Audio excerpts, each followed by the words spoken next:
Hello, my cool cats and kittens. I am Token. He is Hobbs, and you are listening to another episode of the Token Light and Hobbs Show live on a Tuesday night at 9 p.m. Central.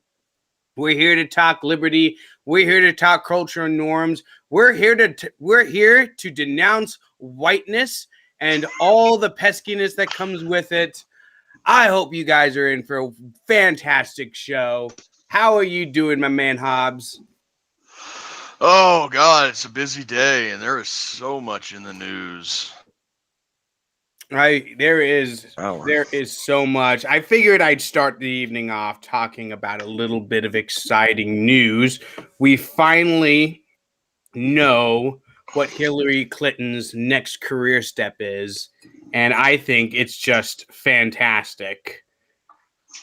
So what am I talking about here? No, we're not talking about her signing books at Costco's anymore. We're not talking about her sitting behind fake Oval Office desks pretending to be president of the United States. No, Hillary Clinton is going to be the co-author of a political thriller that's coming out in October. And you will not believe the plot line for this novel that she intends to co-write, because she can't write a novel herself. She has to co-write a novel. So you just know it's going to be 90% this other lady writing and like Hillary Clinton throwing in a word here and there. Yeah, it's like when I saw that it was by somebody who has experience writing novels like this, I said that it's going to be this other woman writing it, and it's going to be Hillary's name on it in order to generate sales. She's going to have input to make sure the data, the little details and minutia are correct. Because it's going to be giant letters, Hillary Clinton, and then little itty bitty letters, the actual writer of this novel. This other bitch. Yeah, no kidding. Let me read a little bit of what this novel is going to be about. The story follows a novice Secretary of State who has joined the administration of her rival, a president inaugurated after 4 years of American leadership that shrank from the world stage, a press release from Simon & Schuster explained. A series of terrorist attacks throws the global order into disarray, and the secretary is tasked with assembling a team to unravel the deadly conspiracy, a scheme carefully designed to take advantage of an American government dangerously out of touch and out of power in the places where it counts the most. Oh boy, I can't wait to hear Hillary Clinton's Hillary Clinton just pleasuring herself while writing this book. Right, this is something that social justice warriors that get into like comic books or whatever are just terrible at doing, are these self inserts. They insert an archetype which closely resembles them in real life, and then they explode this person into being just like the bestest ever. Week about the whole Star Wars thing and Kathleen Kennedy. Well, some of the things that I watch, the Amazing Wonder Ray, the hero of the series, was supposed to be like Kathleen Kennedy's amazing arch-feminist archetype self-insert. It would be like what Kathleen Kennedy wishes she was. Absolutely perfect in every way and the hero of the story. Yeah, it's this very strange thing where Hillary Clinton apparently needs to vindicate her time as Secretary of State and pen this novel where she gets to insert herself as this hero Secretary of State coming to save the day after 4 years of a rival president who shrank from the world stage, and now she has to come back and reassert American dominance and really, really show the world what a woman can do. Yeah, and the crazy thing about it is when you say things like a rival president and America shrinking from the world stage, and when America is weak in areas where it's most needed, the first thing that's going to pop to your mind is, of course, this is taking aim at Trump. But read those words again. A political rival, not a political enemy, a political rival, shrinking from the world stage and weak in areas where America is needed the most. That is a dig at Obama, if I ever heard one. Maybe he was her original political rival. I mean, you got to imagine losing to Barack Obama must have stung. Must have stung a whole lot. And he made her the Secretary of State in his administration. So a novice Secretary of State in a political rival's cabinet, thinking from the world stage when America is needed the most. I do also have to love the imperialistic language used in that book description. It really sounds like a modern day white man's burden, except as applied to America and Hillary Clinton. It's really Hillary Clinton's burden. She has to come save the world from itself because it's her burden to bear. She's the only one that can really do it properly. Right, But of course, you can't use that old white man's burden imperialistic language anymore. You gotta spruce it up with woke language so that people don't recognize what it really is. I mean, it's kind of how they disguise segregation and outright racism. And if you disguise it in woke language, the woke tards can't understand what it really is, and they just cheer it on like seals, right? Like brainless seals who they just cheer it on because it has the language that they want. Yeah, and you are right. The segregation is the easiest one to poke fun at because back in the Jim Crow area, it was you're telling the black people that they have to be in their own area to be away from the white people because the white people are above them. And nowadays you're telling the black people that they have to be in their own area because it's a safe space for you. It's the exact same thing. It's segregation. It's just you wrap it in a different saying that it's for your benefit. It's for your benefit. This segregation is better. We're segregating you for your own good now because we know that we already know that you're too stupid to know how to get online, but now we got to make sure that you're not around any of these pesky white people who might make you feel stupider, I guess. Or better yet, we can just turn the white people into non-white people, and that'll make the segregation unnecessary. I wasn't even going to talk about this, but there's this story coming out about how Coca-Cola is giving all their employees this racial sensitivity training, and the screenshots got leaked to the internet. And the whole thing is about how to be less white, like how to purge the whiteness from your body. Now, excuse me for saying this, but I never thought that one's race was something that needed to be purged from you, from either your body or your personality or your mindset. That like the race you were, the color of your skin, that's just something you're born with. And we shouldn't judge people based on that. That's always been my mindset. But of course, I'm the horrible, no good, very bad alt-right Nazi because, I treat people as individuals and not as members of racial groups, which I absolutely should be doing because that's what woke is. And I got to get woke or some shit. Yeah, this is some more Robin DiAngelo critical race theory nonsense that's being foisted on Coca-Cola. And it's a shame because I really like not just as a company, but also I like to drink Coca-Cola. It's my favorite soft drink beverage. And now I have to rethink that because I don't like my money going to corporations that hate me. Well, I mean, do you think Pepsi Cola is going to be any better? It's like, no, I'm going to go against Coke and drink Pepsi instead. I bet you Pepsi's going to do it too. See, I don't drink Pepsi for a number of reasons. One, I don't like the way it tastes. Two, their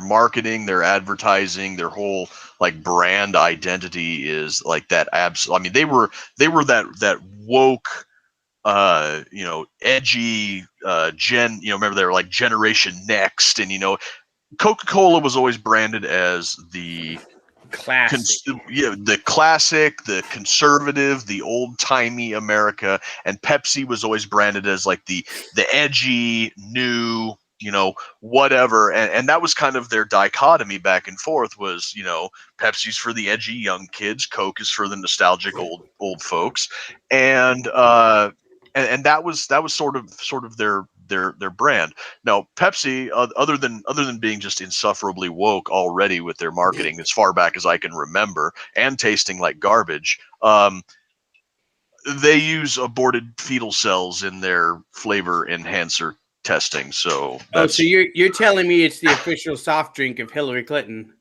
There you go.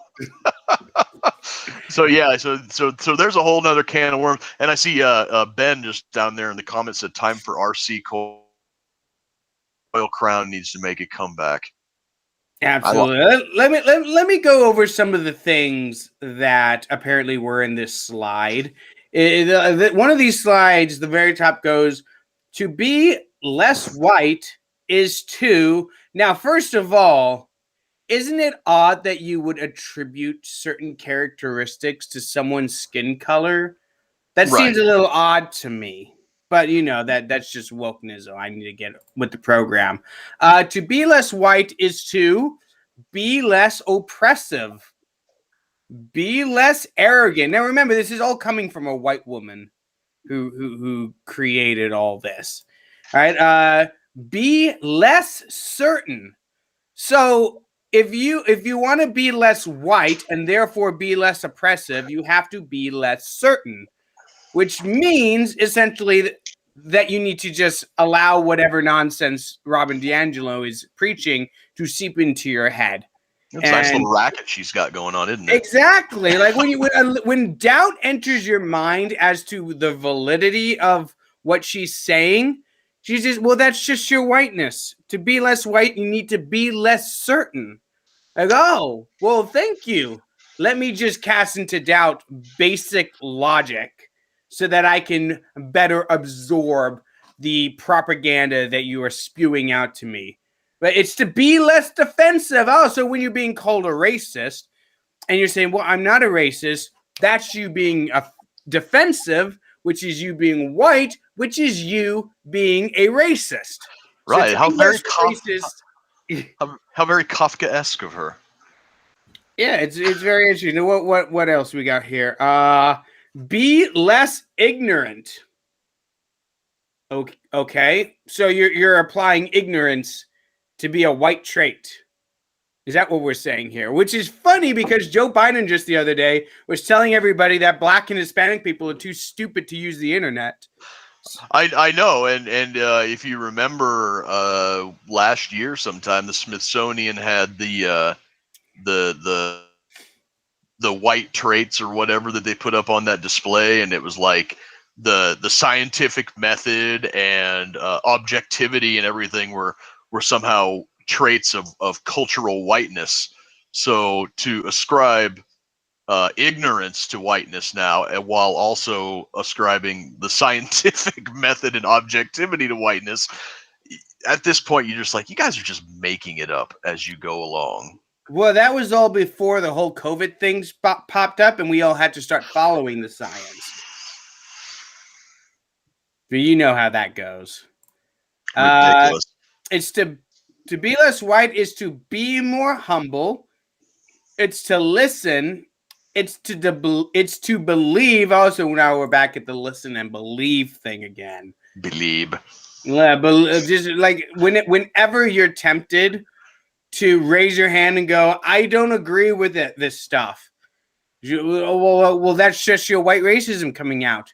You need to purge that. You need to listen and believe. And that'll help you be less ignorant, which will help you be less white, which is the goal here. It's to break with apathy, which means you can't just passively go, okay, fine, I'll go along with you. No. You got to join them in the picket line. That's what it means to break with apathy. So what you're saying is it's not enough to be against racism. We have to be actively anti-racist. And to be actively anti-racist means to be actively less white. apparently. And the last one is to break with white solidarity. Now, this is always something that I found very odd because identity politics is all about power dynamics between racial groups. That's essentially what identity politics when it comes to race comes down to. Life is a struggle between different identity groups. And in a racial context, that means whites versus blacks versus Hispanics versus Asians, yada, yada, yada. Right? We all need to identify with our group and be and hold solidarity with it. Now, the only racial group that doesn't apparently apply to is white people. But it seems to me like if your goal really is to have racial equality, right? To have people treated equally regardless of the color of their skin, identity politics is a terrible, terrible way to go about promoting that ideal. Because once you start going down the road of identity politics, where all racial groups have to be fighting for power, white people have the largest racial group in America, right? There's only so long that you can tell the majority of people, hey, fuck you, give me more power. All of life is about a race war. But don't have any solidarity together against us. We're gonna have solidarity against you. But of course, identity politics is teaching people to have racial identities, to identify with their racial group in order to have power. Identity politics is setting the stage for white solidarity, which is exactly what this woman is preaching against. Yeah, and the 90s, the early to mid 90s, where this sort of shit was the last thing on people's minds. Nobody gave a was, other than like some fringe weirdos who were holding on to some backwards beliefs or whatever. And now this shit is everywhere. It is everywhere, and to a small but very vocal minority of people on the internet, it is everything to them. They just can't get away from this because this is their grift. This is people like Robin DiAngelo cashing in on white guilt. And you can guarantee that this woman does not have an ounce of guilt for her skin color, as much as she likes to play it up in her little speeches and everything, because this woman is making a mint off of this grift. Oh, yeah. Yeah, she's making a ton of money out of pretending to be a contrite white person, simply wanting to save other white people from their inherent racism and their whiteness. Which, I mean, it's working for her. Coca-Cola is teaching her bullshit. So, I mean, as far as grifters go, that's a hell of a grift. That's a hell of a successful scam you're pulling there.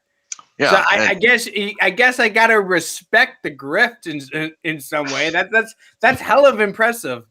Yeah, and kind of backpedal into what you were saying there about how this, the stated desire to do away with white solidarity is actually setting the stage for it. Yeah, you're absolutely right, because back before all of this race nonsense started kicking off, the idea of races behaving in a racial, other than like certain voting patterns one way or the other, was a pretty far off concept. Nobody really that. But you could take a look at whites, who make up about 65% of the population in this country, and the idea of a unified Caucasian bloc, whether it be voting or shopping or doing anything as a cohesive, 65% of the American population doing the exact same thing, is unreal. And the only people who were saying, like, going with white solidarity and white identity and all this other stuff were fringe crazies like the Klan and people in the Deep South that just didn't really know any better or anything. The rest of the white population was just like, yeah, that's stupid. We're just gonna, keep on keeping on. And those people over there that think that there's some like anti-white conspiracy theory are, they're out of their minds or whatever. Well, fast forward to 2020, 2021, and this shit is everywhere. You are creating more of those people that you were trying to get rid of with this nonsense. Because the more that you push this sort of like, Whitey's the devil no matter what, the more people that were maybe sitting on the fence and on whatever are going to be like, hey, maybe those Klan guys were onto something. Maybe those skinheads were not so crazy after all. Maybe there is some kind of anti-white conspiracy in the upper echelons of power. So you're making more of the people that you want to get rid of. Congratulations, Robin DiAngelo. You played yourself. Yeah, that's kind of the deal. If identity politics is a coherent and right theory that people should act upon, then yeah, white people definitely absolutely should form a unified racial bloc and prevent people of color from holding any power. Because if they give people of color power, according to identity politics, all of politics is about racial dynamics and power structures, then yeah, there's no reason why white people should give people of color any political rights or power if identity politics is true. Now, fortunately for me, I don't believe in identity politics. That's not my jam. I believe in individual rights for all people, specifically because I don't identify specifically with any racial group. I mean, yeah, I belong to a racial group. Everybody does. But I'm not, first and foremost, a Hispanic male. I am first and foremost a libertarian, and I base my political beliefs on the fact that I am a libertarian and not on the fact that I am a Puerto Rican. Like the fact that I was born a Puerto Rican does not in any way shape my political philosophy at all. That is just an accident of birth. It makes no difference to me whatsoever. And this idea that I need to identify primarily based on an accident of birth rather than by the reason of my own mind is terribly absurd and offensive, way more offensive than any of this apparently white shit that Robin DiAngelo wants to do away with. It's absolute nonsense, and it makes no sense whatsoever. But we spend more time on this Coca-Cola thing than I intended. I did want to talk a little bit about some policy that's coming out of Washington, D.C. We got producer Ben listening in. Ben, we're going to be talking about the minimum wage clip here coming up. But yeah, we have Joe Biden pushing for a $15 minimum wage as a part of the new COVID relief package that Democrats are working on. And this is Representative Ro Khanna from California, Democrat out of California, and he's going to sit here and he's going to talk to us about why it doesn't matter if small businesses are put under due to a new minimum wage. Being with us this That'd be great to be on. So, Congressman, I know that you feel very strongly, like many progressives, about the minimum wage issue. Hey, Ben, the clip's going to be at 127. Businesses, both large and small, are struggling in this pandemic economy. More than 9 million jobs have been lost. Less, in your view, of like Amazon and McDonald's, for example, can and perhaps should pay more. But I'm wondering, what is your plan for smaller businesses? How does this, in your view, affect mom and pop businesses who are just struggling to keep their doors open, keep workers on the payroll right now?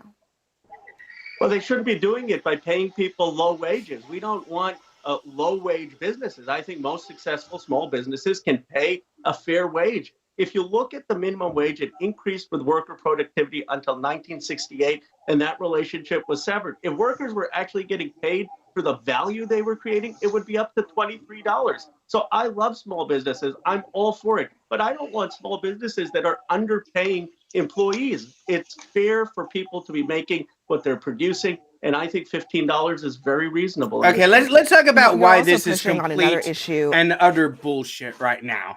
The idea here that a lot of Democrats seem to be laboring under the delusion that people make minimum wage solely because the businesses they work for are greedy and corrupt and evil, and their boss is simply going, I want you to live out in a cardboard box under the river.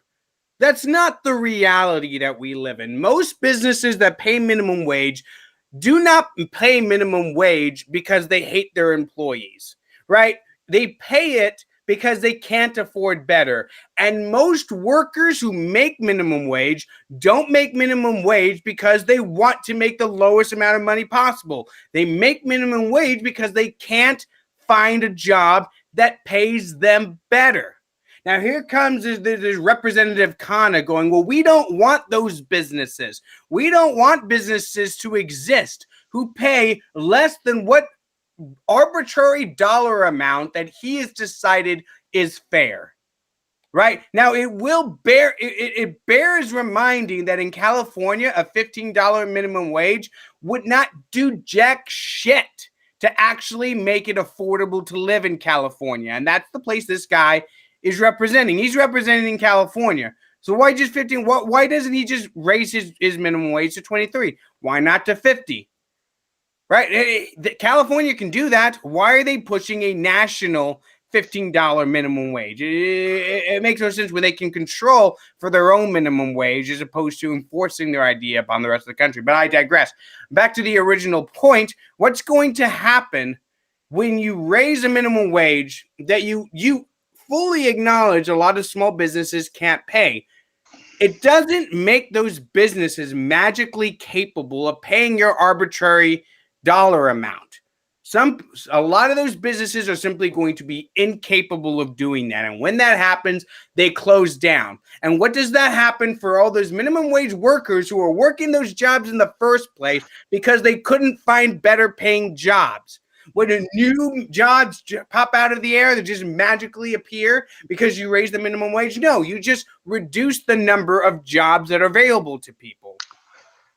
Yep. I just sent Ben a clip. I hope it's the one that I was thinking of. It's Milton Friedman on the. Maybe pulls that up for us. The thing that a lot of these people don't seem to understand about these minimum wage. If you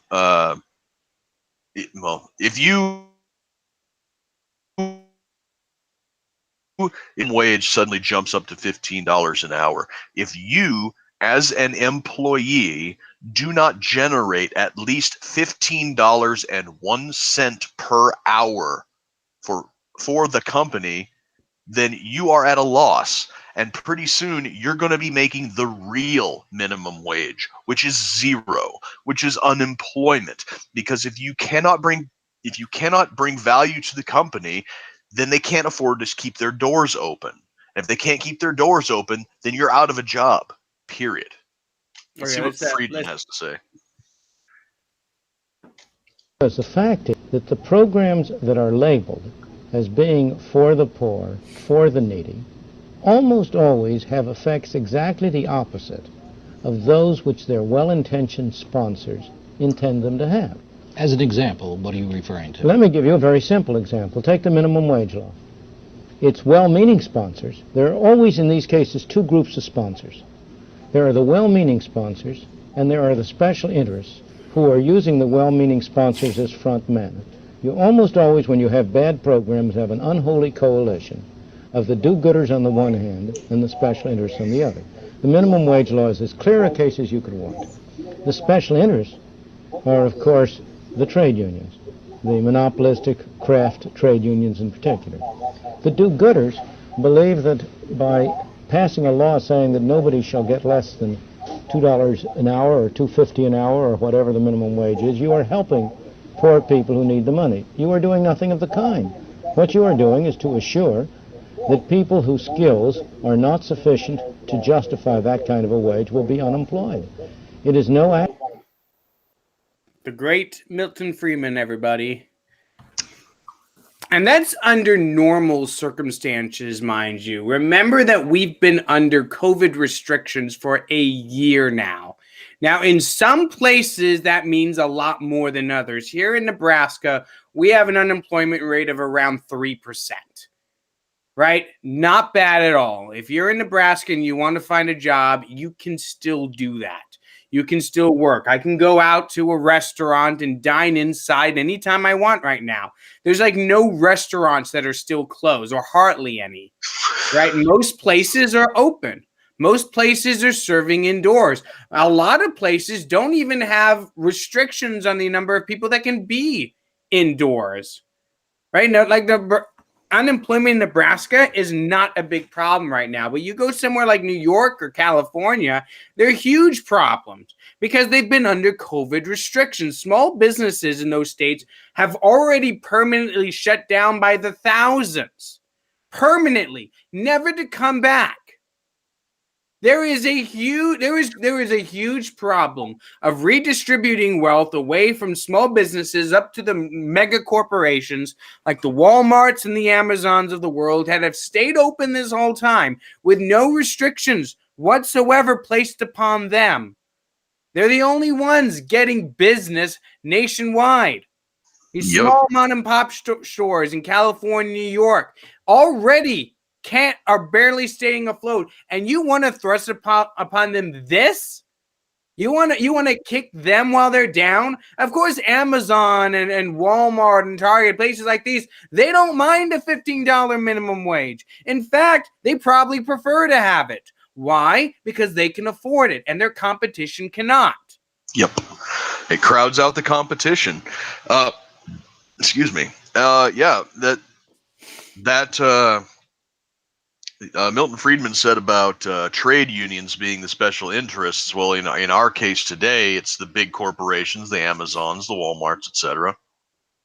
It's no surprise that Amazon does already pay $15 minimum wage to all of its employees as a virtue signal. It's like, oh, we can afford to do it.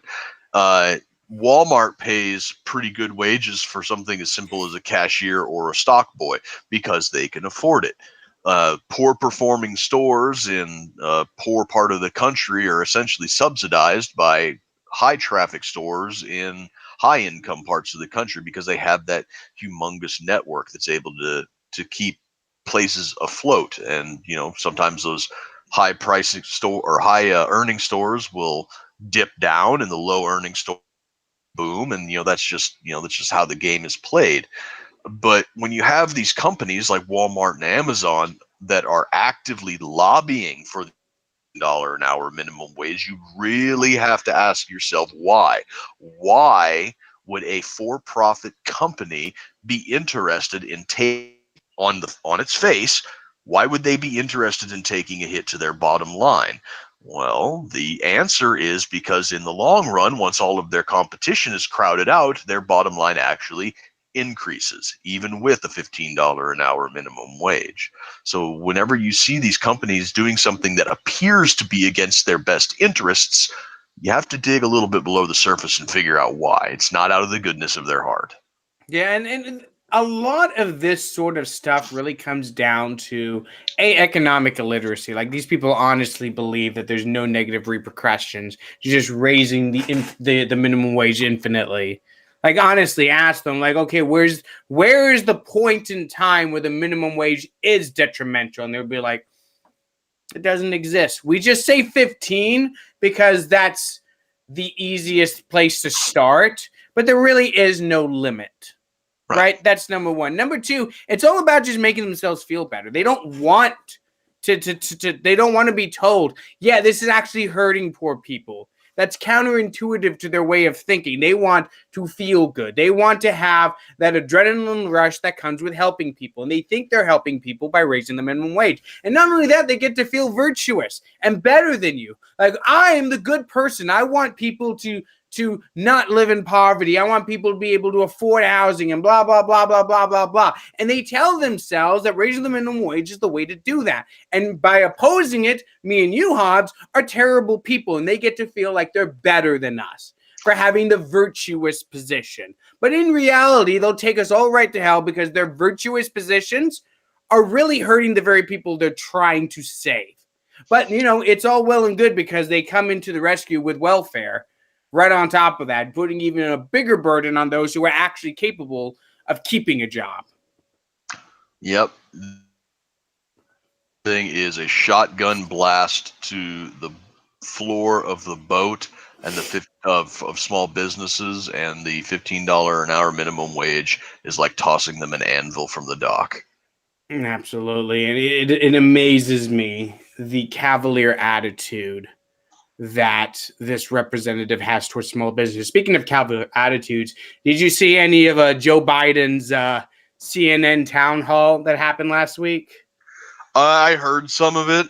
I didn't really want to pay attention. It just, it's like him mumbling and them throwing softball questions, and he still didn't manage to answer those. And then there were a few interspersed moments where his constituents were asking him questions about his policies, and he was basically like, I'm in office now, go fuck yourselves. Essentially, and he had a very interesting answer when it came to his administration's approach to China, and specifically about their treatment of Uyghur Muslims over in the Xinjiang province. Now, it's funny if you put this together with what we talked about last week when Gina Carano was fired, how Disney felt that what she had said was completely unacceptable, blah, blah, blah. And then you remember, oh, wait a minute, this is the same corporation that not only filmed the movie Mulan in the Xinjiang province, but also made it a point to thank the Chinese Communist Party in their credits, right? So apparently, telling people not to hate their neighbors for their political views, that is horrible and should not be allowed. But you're allowed to film your movies in the same province that a genocide is going on. But if only Disney at the time knew what the official Democratic talking point was going to be, because no, see, it's not a genocide. It's a cultural preference. That's what it actually is. It's just a cultural norm by the Chinese Communist Party and the Chinese country, the Chinese people, I